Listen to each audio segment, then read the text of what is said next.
प्रदोष के समय पर, उससे पहले लक्ष्मी और दरिद्रता फिर भ्रमण पर निकलती है।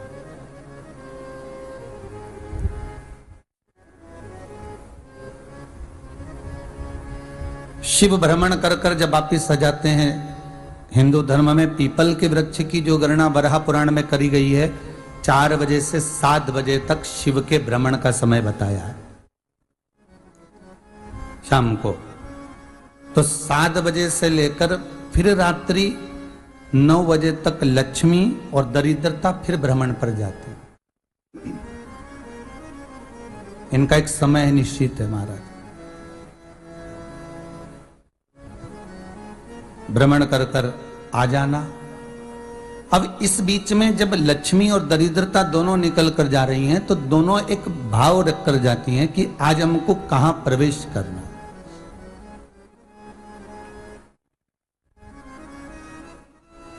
आज हमें किस जगह पर प्रवेश करना है, आज हमें कहां पहुंचना है, आज हमें किस जगह जाना है। और जिस नगर में जिस मार्ग से लक्ष्मी और दरिद्रता निकल कर जाती है, ये दोनों का जब निकलना होता है, इनको स्थान दिया गया जहां पर स्वच्छता हो, घर के दरवाजे पर रंगोली डली हुई हो, द्वार पर जल छीटा गया हो। महाराज, उस द्वार पर लक्ष्मी प्रवेश करती है तो दरिद्रता भी जाने लगती है अंदर। जब दरिद्रता अंदर जाने लगती है तो लक्ष्मी उसको रोक देती है। पहले मैं देखकर आती हूं कि तेरे लिए स्थान है कि नहीं है, तू यहां रुक।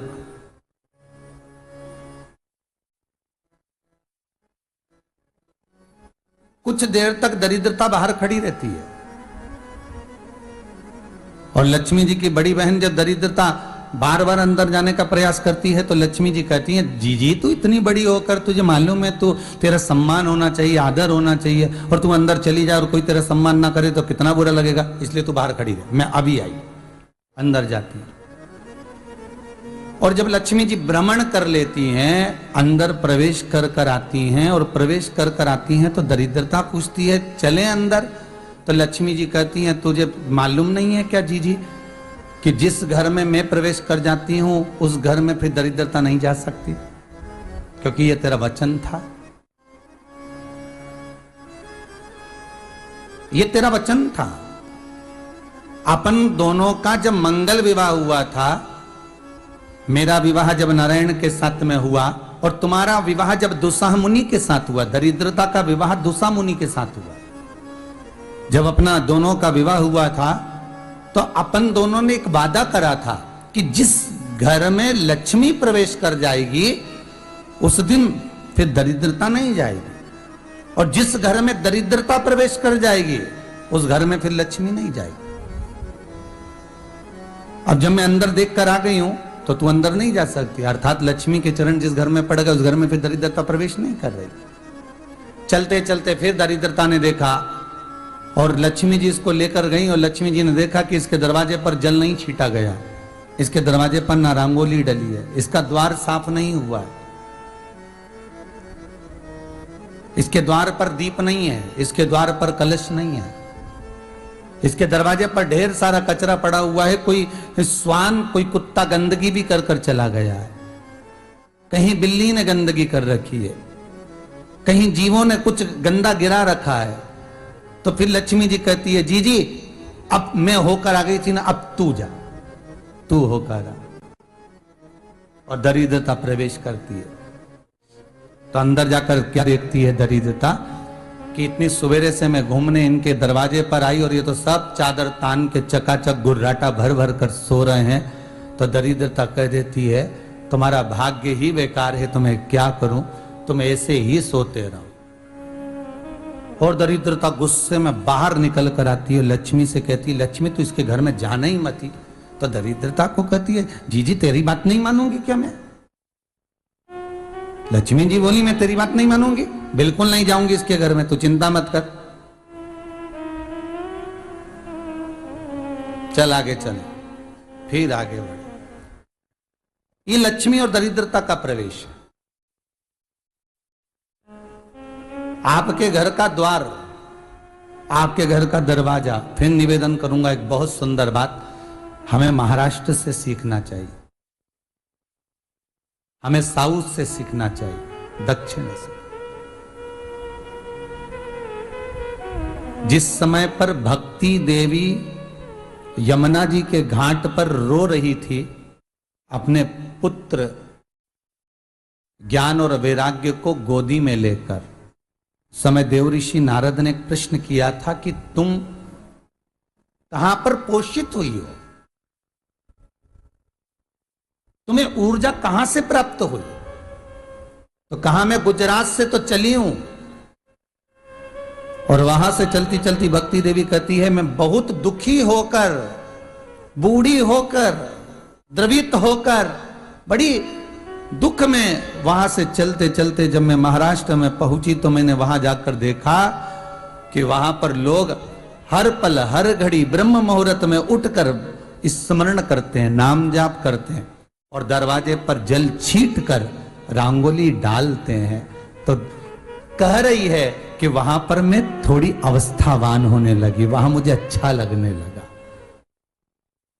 फिर जब मैं और आगे पढ़ी, दक्षिण में जब पहुंची, वहां पर जाकर मैंने देखा कि सुबह से उठकर मंगलाचरण, मंगला स्तोत्र और वेदों की ध्वनि होने लगी। वहां पर मैं और आनंदित हो गई।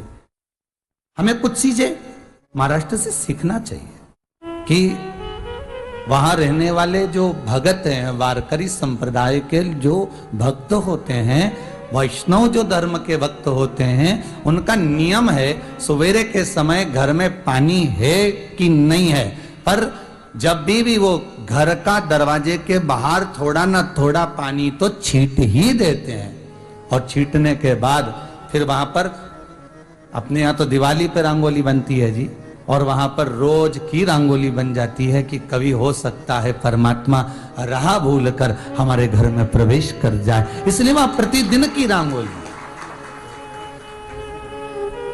प्रतिदिन।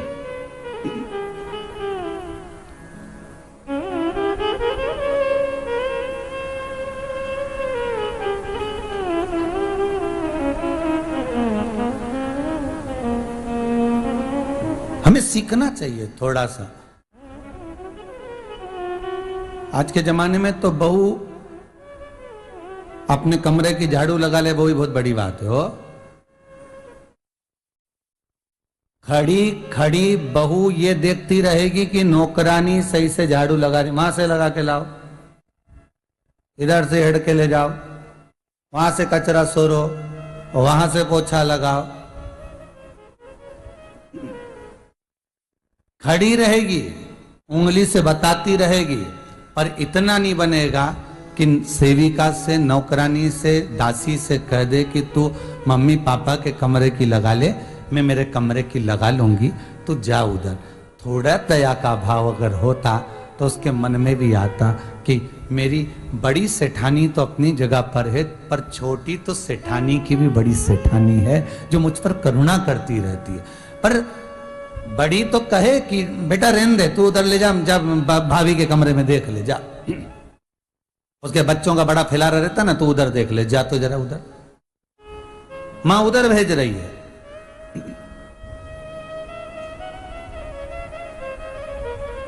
थोड़ा सेवा का भाव हमारे भीतर हो। और एक निवेदन तो हमेशा करा है और अब आज भी करता हूं, पूरे घर की सफाई करवाओ, पूरे घर में तुम पोछा झाड़ू जो चाहे करवाओ, मना नहीं है, पर एक निवेदन है, रसोई घर के अंदर बहू और बेटी ही जाकर भोजन बनाए तो अन्नपूर्णा सदा कृपा करती है। अगर यह उपाय आप अपनी जिंदगी में करते हैं तो आपके जीवन में जरूरी ही बदलाव आएगा, खुशियाँ आएंगी और धन दौलत से जुड़ी सारी समस्याएं दूर होंगी। तो अगर आपको इस प्रकार के उपाय चाहिए हो तो हमारे चैनल को सब्सक्राइब कर